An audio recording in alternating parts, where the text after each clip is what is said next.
Yes, just distribution. Just distribution, just word is actually taken from here justice. Justice का मतलब न्याय पूर्ण बंटवारा.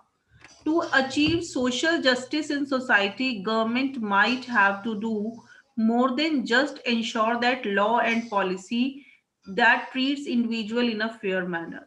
कि अगर सरकार सोसाइटी को के अंदर जस्टिस प्रोवाइड करना चाहती है कि जब सब लोगों को ये लगे कि उनके साथ सही व्यवहार हो रहा है, तो सिर्फ नियम और कानून बनाने के अलावा भी सरकार को और कुछ करना होगा.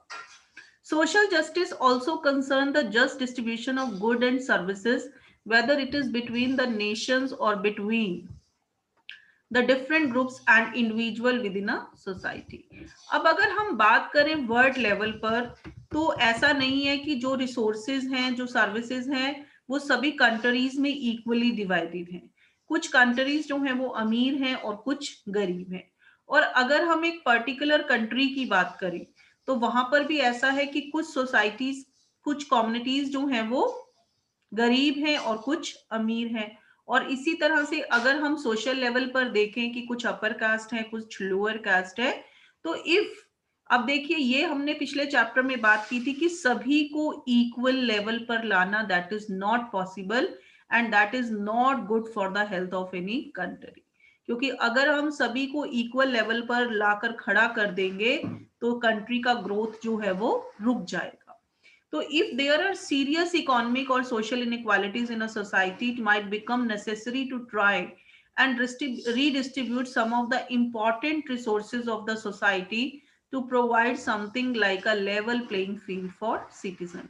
तो एक आइडिया ये हो सकता है कि अगर ये सोशल और इकोनॉमिक इनइक्वालिटीज बहुत ज्यादा बढ़ गई हैं, तो हम एक काम कर सकते हैं कि हम सोसाइटी के रिसोर्सेज को रीडिस्ट्रीब्यूट करें, दोबारा से डिस्ट्रीब्यूट करें.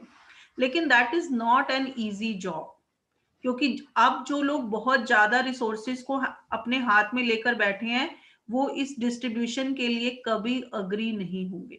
और जो लोग जो हैं वो खराब पोजीशन में हैं, जो लोग गरीब हैं, तो वो चाहेंगे कि ये डिस्ट्रीब्यूशन जल्दी से जल्दी होना चाहिए.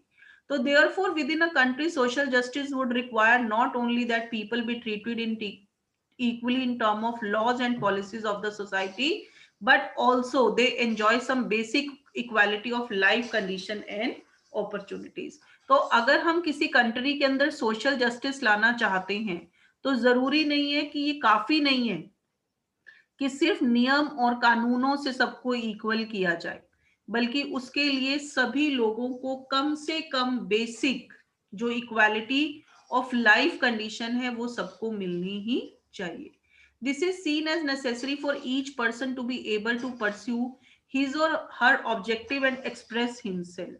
यानी कि सभी लोगों को अपना जो ऑब्जेक्टिव है, अपना जो एम है, जो वो चाहते हैं, वो पूरा करने की अपॉर्चुनिटीज दी जाए, और उन्हें अपने आप को एक्सप्रेस करने का कि वो क्या सोचते हैं, वो क्या चाहते हैं. In our country, for instance, the constitution abolished the practice of untouchability to promote social equality and ensure that people belonging to lower caste have access to temple jobs and basic necessities like water. For example, कि 1947 में जब हमारा constitution बनाया गया, तो right to equality के दौरान ये लिख दिया गया कि आज से अनटचेबिलिटी को खत्म कर दिया गया है, और कोई भी व्यक्ति कास्ट के बेस पर लोअर कास्ट या अपर कास्ट नहीं माना जाएगा. जहां पहले लोअर कास्ट लोगों को टेम्पल्स में जाने की, मंदिर में जाने की, एक आम कुएं से पानी भरने की इजाजत नहीं होती थी, तो उनको मंदिर में जाना, जॉब और बेसिक नेसेसिटी जैसे कि पानी जैसी सुविधाएं प्रदान की गई. Different state government have also taken some measure to redistribute important resources like land in a more fair manner by instituting land reforms. और बहुत सारे राज्यों में लैंड रिफॉर्म्स किया गया, भूमि सुधार, जिसके अनुसार जो जमींदारी सिस्टम था कि क्लचेस ऑफ जमींदार से जो एक जमींदार बहुत सारी जमीन के ऊपर कब्जा करके बैठा हुआ था, तो गवर्नमेंट ने उसको एक्वायर करके लैंड को रीडिस्ट्रीब्यूट किया गया. Difference of opinion on such matter, whether and how to redistribute resources ensure equal access to education and job, arouse fires passion in society and even sometime provoke violence. लेकिन ये जो redistribution वाली बात है, ये सभी लोगों को डाइजेस्ट नहीं हो पाती है कि सभी लोगों को एजुकेशन और जॉब्स देना और किस तरह सोसाइटी के इन रिसोर्सेज को रीडिस्ट्रीब्यूट किया जाए, कभी कभी इसके ऊपर बहुत ज्यादा बहस छिड़ जाती है और यहां तक कि लोग वायलेंट भी हो जाते हैं. आई टोल्ड यू अर्लियर कि जिसके हाथ में रिसोर्सेज हैं वो कभी नहीं चाहेगा कि उसका रीडिस्ट्रीब्यूशन हो, और जिसके हाथ में नहीं है, जिसको लग रहा है कि इस पॉलिसी के थ्रू मुझे कुछ ना कुछ मिलने वाला है, तो वो चाहेंगे कि फटाफट से डिस्ट्रीब्यूशन हो. People believe the future of themselves and their family may be at stake. We have only to remind ourselves about the anger and even violence which has sometimes been aroused by the proposal to reserve seats in educational institution or in government employment in our country. कि कई बार लोगों को ये लगता है कि हमारी जिंदगी या हमारे फैमिली वालों की जिंदगी जो है वो बहुत खराब है, तो जब भी सरकार क्या करती है कि इस तरह का रिजर्वेशन लोगों को देना चाहती है, तो लोग जो है वो बहुत ज्यादा गुस्से में भर जाते हैं. If you remember, we talked about in 1989 कि जब सोशली एंड एजुकेशनली बैकवर्ड लोगों के लिए 27% रिजर्व सीट्स की गई थी, तो कंट्री के अंदर बहुत ज्यादा वायलेंस फैल गया था. As student of political theory, how we should be able to calmly examine the issue involved in the term of our understanding of the principle of justice. Can scheme to help people the disadvantage be justified in terms of a theory of justice? कि क्या कानून बनाकर हम या सिर्फ और सिर्फ policies बनाकर हम गरीब और डिसएडवांटेज लोगों को हेल्प कर सकते हैं? आप ये देखिए कि 1947 में हमारा कॉन्स्टिट्यूशन बनाया गया था लोअर कास्ट को मेन स्ट्रीम में लाने के लिए. उनको 10 साल के लिए रिजर्वेशन दिया गया था, लेकिन after the 73 years of the independence क्या आज तक हम वो अचीव कर पाए हैं?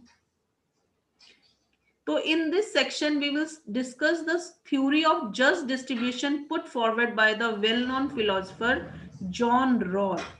Rawls has argued that there could be indeed be a rational justification for acknowledging the need to provide help to the least privileged member of society.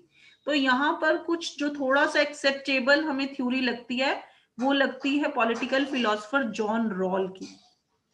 John roll कहते हैं कि हमें बिना सोचे समझे रीडिस्ट्रीब्यूशन शुरू नहीं कर देना चाहिए. लाइक मैं आज कहूं कि कंट्री के अंदर मकान का रीडिस्ट्रीब्यूशन होगा, यानी कि वो लोग जिनके पास मकान नहीं है, यानी कि जिन लोगों के पास बड़े बड़े बंगलाज हैं, उनसे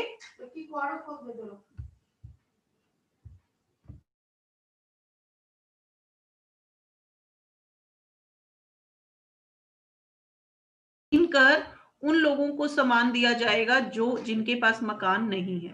तो क्या जिन लोगों के पास जो बंगलाज है वो चाहेंगे कि उनके घर के एक एक कमरे में कोई और आकर रहने लगे? तो उन्होंने कहा कि रॉल कहते हैं कि जो रेशनल जस्टिफिकेशन होना चाहिए, उसके पीछे कोई कारण होना चाहिए, और स्पेशली ये नहीं है कि सभी को इक्वल कर दिया जाए. जो least privilege member of society है, यानी कि जिनकी हालत बहुत ज्यादा खराब है, उनके बारे में सोचा जा सकता है. तो अब जॉन रॉल्स की जो थ्योरी ऑफ जस्टिस है वो क्या कहती है? If people are asked to choose the kind of society in which they would like to live, they are likely to choose one in which the rules and organization of society allot them a privileged position. तो अगर हम किसी से ये पूछें कि आपके according society कैसी होनी चाहिए, तो हम किस तरह की सोसाइटी डिजाइन करेंगे जिसके अंदर हम प्रिविलेज पोजीशन में हो. फॉर एग्जाम्पल, आज मैं एक अपर कास्ट हिंदू फैमिली से बिलोंग करती हूँ, तो I am strongly hate the reservation policy. मुझे लगता है कि रिजर्वेशन पॉलिसी जो है वो एक बहुत गलत चीज है, उसका मुझे और मेरे फैमिली मेंबर्स को बहुत ज्यादा नुकसान हो रहा है. लेकिन ऑन द अदर हैंड, अगर आज मैं एक दलित फैमिली से बिलोंग करती तो मुझे लगता कि reservation family is a good method, क्योंकि मेरे एंसेस्टर्स ने तो बहुत लंबे समय तक डिस्क्रिमिनेशन सहन किया है, और अगर उसका फायदा अब मुझे मिल रहा है तो लोगों को क्यों तकलीफ हो रही है?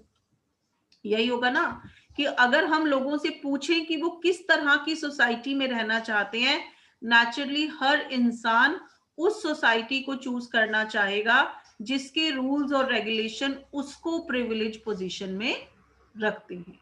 We cannot expect everyone to put aside their personal interest and think of the good of society, especially if they believe that their decision is going to have an impact of the kind of life and opportunity their children will have in future. हम expect कर ही नहीं सकते कि कोई अपने या अपने बच्चों के फायदे की बात को साइड में रखकर पूरी सोसाइटी के बारे में सोचे. अगर मुझे कोई ऐसा डिसीजन लेना हो कि जिससे मेरे और मेरे फैमिली के, मेरे बच्चों के फ्यूचर पर असर पड़ने वाला है, तो मैं उन्हीं लॉज को चुनने वाली हूं जो मेरे फेवर में होंगे. Indeed, we often expect parents to think of the support what is best for their children. और हर पेरेंट चाहता है कि उसके बच्चों को जो है वो कुछ ऐसा सिस्टम हो जिससे कि उसके बच्चों को सपोर्ट मिले. अब जो हाई कास्ट लोग हैं वो रिजर्वेशन के बिल्कुल खिलाफ है. उनको लगता है कि हमारा बच्चा 95% लाकर भी अच्छे कॉलेज में एडमिशन नहीं ले पा रहा है, जबकि दलित फैमिली का बच्चा जो है वो 40% 50% लाकर भी उस सीट के ऊपर एडमिशन ले लेता है. तो वी आर स्ट्रांगली, तो हम सोसाइटी के उन लॉज में जाएंगे जो रिजर्वेशन को अगेंस्ट करना चाहते हैं. But such perspective cannot form the basis of the theory of a just society, so justice for a society. So how do we reach a decision that would be both fair and just? तो इस तरह से तो अगर सभी लोग अपने अपने बारे में सोचेंगे तो कभी भी एक जस्ट सोसाइटी नहीं बन सकती. तो डिसीजन पे पहुंचने के लिए हम जॉन रॉल एक तरीका बताते हैं. John Locke has tried to answer these questions. He argues that the only way we can arrive at the fair and just at if we imagine ourselves to be in situation in which we have to make decision about the society should be organized, although we don't know which position we would ourselves occupy in the society. तो John roll ने एक बहुत अच्छा तरीका बताया है. वो कहते हैं कि अब आज अगर मुझे ये कहा जाए कि मुझे सोसाइटी के लिए नियम और कानून बनाने हैं, लेकिन मुझे ये नहीं पता है कि बाद में जब कानून बनकर तैयार हो जाएंगे तो सोसाइटी में मेरी पोजीशन क्या होगी, मैं अपर कास्ट में हूंगा या लोअर कास्ट में. तो क्या होगा कि मैं कैसे कानून बनाऊंगी जो दोनों के लिए, क्योंकि मुझे ये पता नहीं है ना कि ये कानून बनाने के काम खत्म करने के बाद मुझे कौन से सेक्शन में जाकर खड़ा होना है. तो मैं क्या करूंगी, मैं ऐसे कानून बनाऊंगी जो दोनों के अकॉर्डिंग ठीक हो, कि मुझे लगे कि अगर अपर कास्ट में जाना है तो भी ठीक ठाक हो और अगर लोअर में जाना है तो भी ठीक ठाक हो. तो इसीलिए जॉन रोल ने एक बहुत अच्छा तरीका बताया है कि अगर हमें डिसीजन लेने की पावर मिले लेकिन हमें ये ना पता चले कि डिसीजन लेने के बाद सोसाइटी में हमें किस पोजीशन में खड़ा होना है, that is we do not know what kind of family we would be born in, whether we born in upper caste or lower caste, rich or poor, privilege or disadvantage. कि हमें ये नहीं पता कि हमारा जन्म अपर कास्ट में होगा या लोअर में होगा, अमीर फैमिली में होगा, गरीब में होगा, प्रिविलेज में होगा या अंडर प्रिविलेज में होगा. तो हम क्या करेंगे, हम एक ऐसी सोसाइटी बनाना चाहेंगे जहां पर कि हमारा जन्म चाहे कहीं पर भी हो लेकिन वो बिल्कुल सही सिचुएशन में हो. Rawls argue that if we do not know in the sense who will be and what option would be available to us in future society, we will be likely to support a decision about the rule of organization of the future society which would be fair for all the members.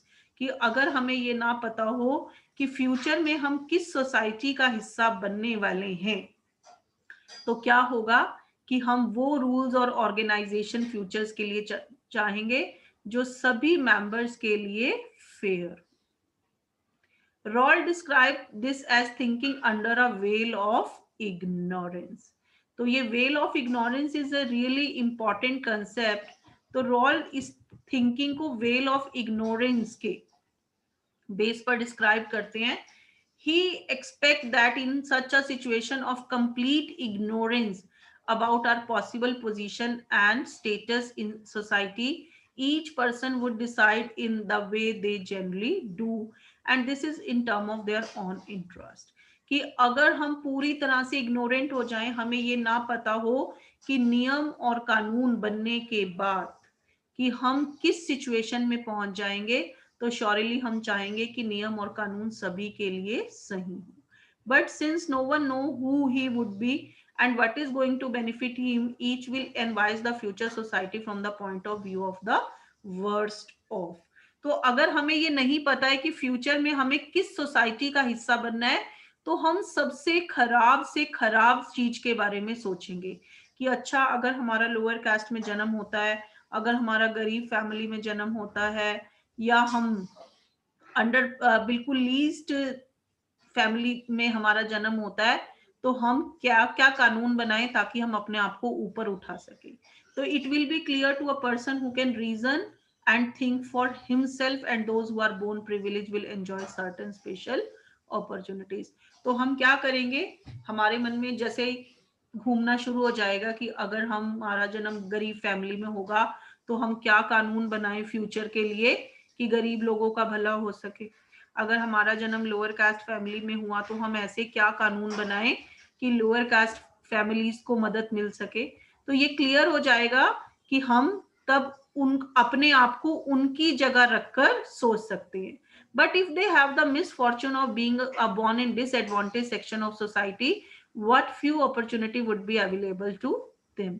तो हम क्या करेंगे, हम अपने आप को एक बार slum में खड़ा होकर देखेंगे, हम एक बार अपने आप को लोअर कास्ट वाले, हम यही सोचेंगे कि अगर, क्योंकि हम हमेशा नेगेटिव सोच रखते हैं, हम चाहेंगे कि बुरे से बुरा अगर हमारे साथ क्या हो तो हम अभी से कानून बना लें कि हम प्रिविलेज पोजीशन में आ जाए.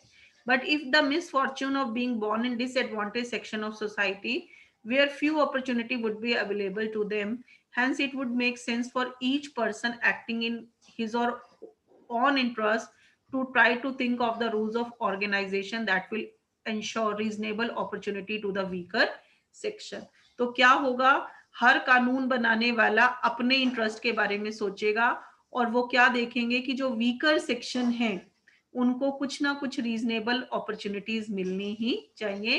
कि अगर हमारा जन्म लोअर कास्ट में हो जाता है, गरीबी में हो जाता है, तो हम किस तरह से नियम और कानून हमारी मदद कर सकते हैं. The attempt will to see the important resources like education, health, shelter, etc. are available to all person even if they are not the part of upper class. तो हम क्या करेंगे कि उनको कम से कम एजुकेशन, हेल्थ, शेल्टर आदि तो मिलना ही चाहिए, चाहे उनका जन्म अपर क्लास में नहीं हुआ है. It is of course not easy to erase our identities and to imagine oneself under a veil of ignorance. वो कहते हैं कि बहुत मुश्किल है कि आज अगर मैं अपर कास्ट में हूं और मुझे ये कहा जाए कि मुझे अपनी आइडेंटिटी को छोड़ना है और वेल ऑफ इग्नोरेंस के अकॉर्डिंग सोचना है, but then it is equally difficult for most of the people of self-sacrificing and share their good fortune with the stranger. और ये इतना ही मुश्किल है कि आज अगर हम किस्मत से हमारा जन्म उच्च फैमिली में हुआ है, अमीर फैमिली में हुआ है, तो कोई भी सेक्रीफाइस करके अपना हिस्सा जो है वो किसी स्ट्रेंजर को नहीं देना चाहेगा. That is why we habitually associated self sacrifice with heroism. और अगर कोई ऐसा करता है तो हम उस अपने सेल्फ सेक्रीफाइस को हीरोइज्म की तरह देखते हैं. Given these human failing and limitation, it is better for us to think of a framework that does not require extraordinary action. The merit of the veil of ignorance position is that it expects people to just be their usual rational selves. तो well of ignorance सिर्फ यही चाहता है कि हम एक बार अपने आप को दूसरे की जगह रखकर सोचें. They are expected to think for themselves and choose what they regard to be in their interest. The pertinent thing, however, is that when they choose under the veil of ignorance, they will find that it is in their interest to think the position of the worst of. और जब हम well of ignorance के under अपने आप को रखकर सोचते हैं तो हम खराब से खराब दशा के बारे में सोचते हैं. Wearing the imagined veil of ignorance is the first step in arriving at a system of fair laws and policy. तो कहते हैं कि अगर हम वेल ऑफ इग्नोरेंस की बात करें तभी सोसाइटी के अंदर फेयर लॉज और पॉलिसीज बन सकती हैं. It will be evident that the rational person will not only see things from the perspective of the words of, they will also try to ensure that policy they frame benefit the as a whole. तो अगर हम rational तरीके से well of ignorance के according चलें तो हम वो सोसाइटीज के अंदर वो पॉलिसीज बनाना चाहेंगे जिसमें सभी का फायदा हो. Both things have to go hand in hand since no one knows what position they will occupy in the future society. Each will seek rules that protect them in the case they happen to be born among the worst off. तो उससे क्या होगा कि सब कुछ सही सही चलेगा. जब हमें ये नहीं पता है कि फ्यूचर में हमारी पोजीशन क्या होने वाली है तो हम ये चाहेंगे कि चाहे हमारा जन्म खराब से खराब सिचुएशन में हो फिर भी सोसाइटी के अंदर कुछ ऐसे रूल्स होने चाहिए जो हमें प्रोटेक्ट कर सके. But it would make sense if they will also try to ensure that their chosen policy does not also make those who are better off weaker because it is possible they could be born into a privileged position in future society. लेकिन साथ के साथ हमें ये भी सोचना है कि जो लोग आज प्रिविलेज पोजीशन में हैं ऐसा नहीं है कि हम उनको बिल्कुल ही वीक कर दें, उनको बिल्कुल ही गिरा दें, क्योंकि हमें अगर कल को हमारा जन्म अमीर घर में हो गया फिर. Therefore, it would be interest of all society as a whole should benefit from the rules and policy that are decided and not just any particular section. तो नियम और कानून उस तरह से बनाने चाहिए कि सभी को फायदा हो, पूरी सोसाइटी को फायदा हो, ना कि किसी एक पर्टिकुलर सेक्शन को. यानी कि वेल ऑफ इग्नोरेंस का मतलब ये नहीं है कि वो अमीर लोगों के अपर कास्ट लोगों के खिलाफ है. वो कह रहे हैं कि आप एक बार न्यूट्रल होकर सोचिए कि आप इधर भी जा सकते हैं और इधर भी जा सकते हैं, गरीब वाली तरफ भी जा सकते हैं, अमीर वाली तरफ भी जा सकते हैं. Such fairness would be the outcome of rational action, not the benevolence of the generosity. तो इस तरह के जब नियम और कानून बनाए जाएंगे तो नेचुरली वो जस्ट होंगे. Rawls therefore argue that the rational thinking not